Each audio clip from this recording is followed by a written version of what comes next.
열린 라디오 YTN에서는 시청자 여러분의 목소리를 듣습니다.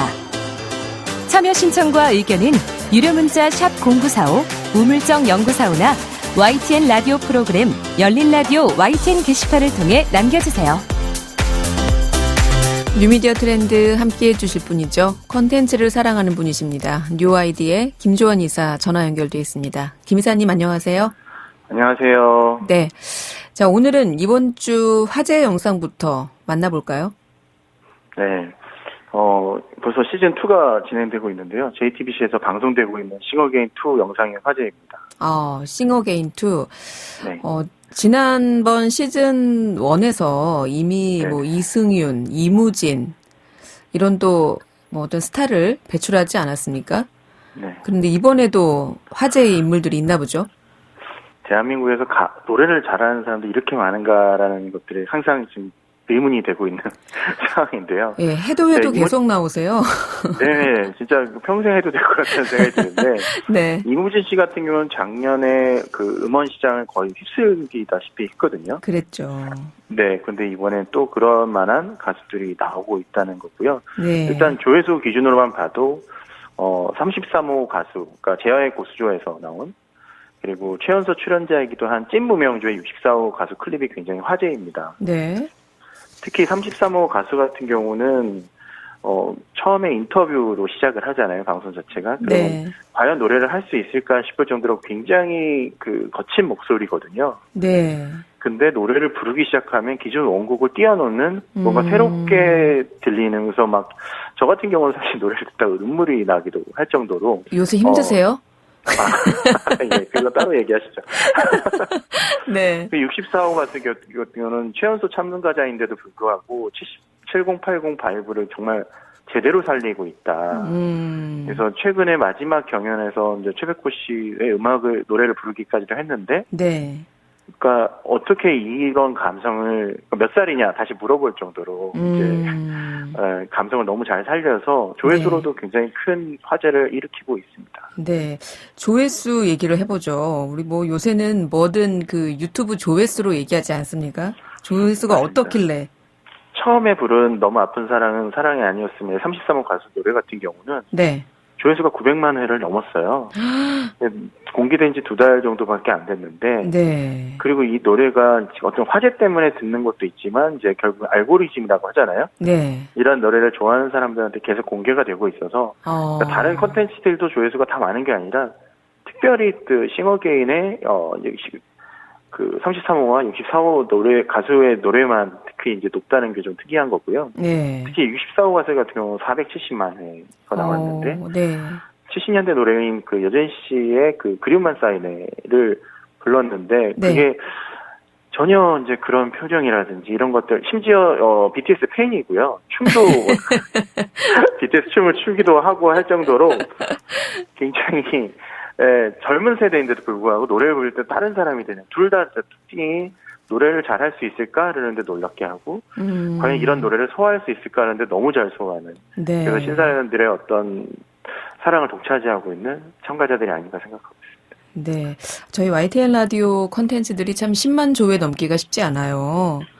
아무리 화제가 네. 되는 대선 후보 관련된 내용들을 인터뷰해도, 그런데 이렇게 12월 말에 공개된 콘텐츠인데 한 달 만에, 지금 1월 말이니까요. 한 달 네. 만에 900만, 막 470만 이러면은, 야, 이거 정말 엄청난 조회수인데, 저는 사실 이 싱어게인2는 좀 내려놓고 있었거든요. 저도 그랬습니다. 근데, 이제 설 연휴기도 하니까요. 설 연휴에 한번 다시 들어가서 어떤 도대체 영상이길래 이렇게 인기가 많은가 다시 한번 챙겨봐야 될 것 같습니다. 이 노래들이 다 이제 이른바 7080 노래들이잖아요. 그렇죠. 네, 김광석 씨 노래고 이 너무 아픈 사랑은 사랑이 아니었음을 다 저희 세대 노래인데 저희 세대들이 많이 보고 있는 것 같네요. 유튜브를 많이 이미 사용하고 있다는 건 어쩌면 데이터로도 많이 나오고 있는데요. 네. 유튜브 선곡의 알고리즘에 대해서 다시 한번 또 얘기해 볼 기회를 가졌으면 하고요. 자, 다음은 2022년 새해에 미디어계에서 이걸 빼놓고 얘기하기는 힘들 것 같아요. 메타버스.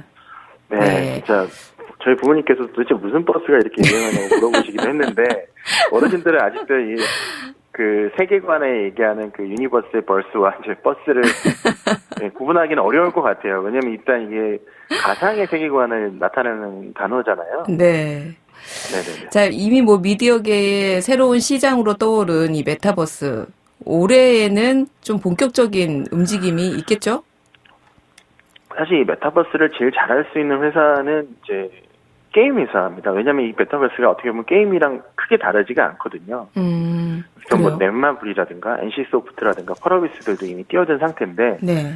최근에 이제 우리에게는 뭐 모바일 게임으로 유명한 컴투스에서 이제 메타버스를 본격적으로 장을 열겠다라고 하고 있는데, 최근에 이 회사가 미디어 회사에도 굉장히 큰 투자를 계속 해왔어요. 네. 특히 이제 VFX 회사로 유명했지만 지금 미디어 회사로 발돋움을 하고 있는 위즈윅이라는 회사가 있습니다. 네. 최근에 그 이정재 씨와 그 정우성 씨 회사를 인수하기도 했었고요. 최근에 공격적인 인수를 계속하면서 해왔는데, 네. 그 뒤에 이제 컴투스가 경영권을 인수하면서 수천억 원의 돈을 지원하면서 위즈윅이 이제 그런 미디어 회사로 발돋움하는 데 굉장히 큰 도움을 줬습니다. 근데 네. 그 컴투스가 이제 그 어떻게 보면 핫 키워드들은 다 하고 있는데요.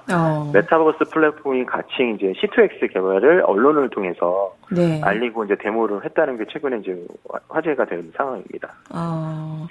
뭐 구체적으로 뭐 어떤 거를 하겠다는 거예요? 가상 세계를 완전히 똑같이 만들었는데 단순히 게임만 즐기는 게 아니라, 네. 뭐 회사도 꾸며놨고요. 데모는 이제 회사에서 어떻게 일을 하고 있는지 메타버스상에서 비대면으로 집에서 혼자 일을 하는 경우들이 많잖아요. 그런데도 마치 집에서 일하는 게 아니라 회사에서 일하는 것 같은 환경을 꾸며준다든지, 뭐 이제 회식을 할 수도 있고, 동물도 키울 수 있고, 뭐 영화나 공연 등을 가상세계에서 뭐 볼 수도 있고, 이런 것들을 다 꾸며놓은 상태고요. 정말로 뭐 그들이 얘기하는 부분들은 굉장히 더 큰 세계, 진짜로 완전한 현실 세계를 구축하겠다라고 네. 한 상태고요. 그래서 그게 정말 될 수 있을까? 먼저 데모랑 실제로 또 사용해보는 건 다를 수 있잖아요. 그래서 네. 그런 부분들을 관전한 거 지켜보는 게 관전 포인트가 아닌가 생각하고 있습니다. 네. 그런가 하면 그 국내 대기업 중 하나죠. CJ. CJ는 네. AI 연구센터를 설립한다고 하는데 이것도 네네. 확 와닿지가 않아요. 왜 CJ가 AI지? 이런 생각이 들거든요. 결국 AI라는 게 이제 많은 사람들이 할 일을 대체하는 게 아니라, 네, 사람이 더 많은 일을 할 수 있게 만들기 위해서 AI가 돕는 거거든요. 네. 뭐 물론 이제 미디어 회사도 있지만 물류라든지 여러 가지들이 있는데, 결국에는 이제 사람 때문에 생기는 이슈들을 줄이면서 이제 기계가 돕도록 만들고, 네. 사람들은 더 많은 구상을 한다든지 어떤 뭐 큰 계획을 세운다든지 이런 것들을 할 수 있게 하려면 사실은 각각 분야에 맞는 AI 기술을 개발을 해야 됩니다. 네. 네, 그래서 뭐 이제 AI 통합 연구 개발 조직인 CJ AI 센터를 만들겠다고 하는 건데요. 네. 실제로 이제 뭐 4조 3천억 정도를 투자할 거라고 지금 얘기하고 있고, 지금 뭐 AI 개발자분들이 들썩들썩 하는 부분들이 나오는 것 같습니다. 네. 근데 이게 사실은 국내 대기업 중에서 이렇게 독립된 인공지능 센터를 만드는 거, 이거는 좀 처음인 것 같은데요.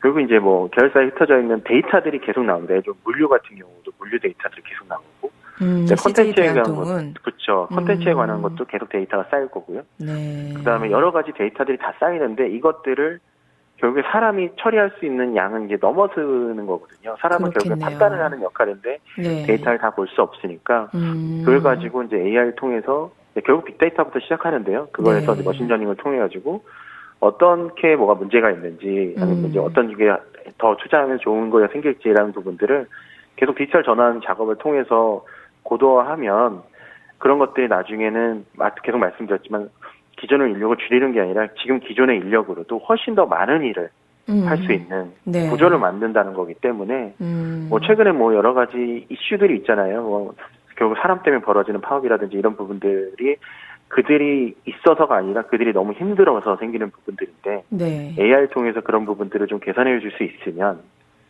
좀 더 나은 업무 환경을 가질 수 있지 않을까라고 개인적으로 생각하고 있습니다. 그렇군요. 자, 또 한 가지 짚어볼 소식은요. 이 소셜 커머스라고 하죠. 그 대표주자인데 우리나라에서는 쿠팡. 뭐 이미 저희가 OTT 플랫폼인 쿠팡 플레이 이야기는 여러 차례 했어요. 그런데 이게 거꾸로 동영상 플랫폼으로 알려져 있는 틱톡이 음식 배달을 시작한다고요? 3월부터 음식을 배달해주는 틱톡 키친을 시작하는데요. 여기 핵심은 이제 결국엔 공유 주방에서 시작을 하는 거라고 보실 수 있는데 네. 일단 미국에서 300개 지점을 열고요.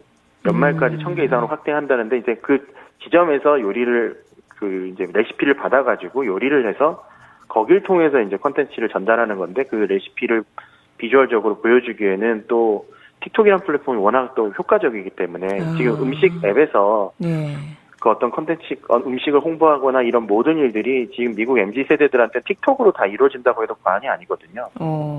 그러니까 이제, 이거 맛있겠다라고 했을 때 주문을 할 수 있고, 그것들을 이제 결국 주문하는 것은, 기존의 이제 지점에서 그 이제 레시피를 받아가지고 만들어가지고, 그걸 이제 유통하는 방식인데 좀 되게 독특한 것 같아요. 한국에서는 아직까지 이런 방식들을 현황한 적은 없는데. 네.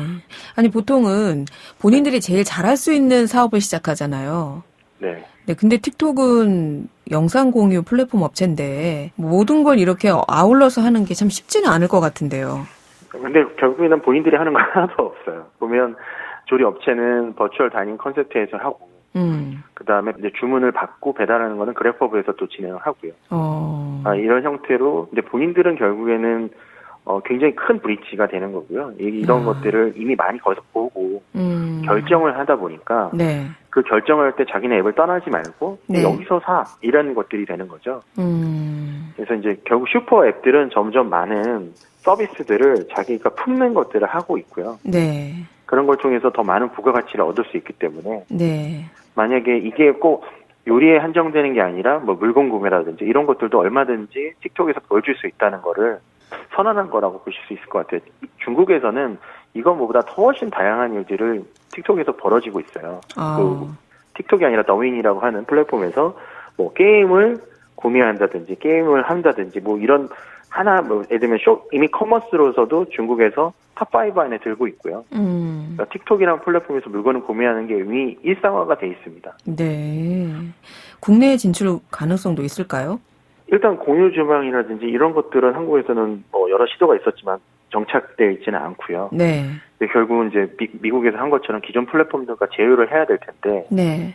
그러니까 어떤 방식으로 제휴를 할지 같은 방식으로는 들어오긴 어렵겠지만 예를 들면 뭐 기존 배달 앱 서비스와 제휴를 한다든지 아니면 뭐 큰 체인들 예를 들면 뭐 이제 프랜차이즈들이 있잖아요. 네. 그 배달도 같이 할 수 있는 그런 데들과 이제 제휴를 통해서 할 수는 있지 않을까 생각을 하고 있습니다. 그렇군요. 식당까지 시작한 동영상 공유 업체에 또 AI 연구에 본격적으로 뛰어든 대기업 소식까지 진짜 이제 뭐 업종 간 구분이 없어지는 거구나 이런 생각도 드네요. 제가 준비해야 될 소식들이 더 다양해지는 것 같아서 많이 힘드네요. 지난번에는 저희 대선 앞두고 정치평론을 하시더니 이번에는 또 뭐 식당 얘기서부터 시작해가지고 AI까지 플랫폼 업계의 또 하나의 단면이 아닌가 이런 생각이 듭니다. 예, 오늘 말씀 잘 들었습니다. 네, 감사합니다. 네, 지금까지 뉴아이디의 김조한 이사였습니다.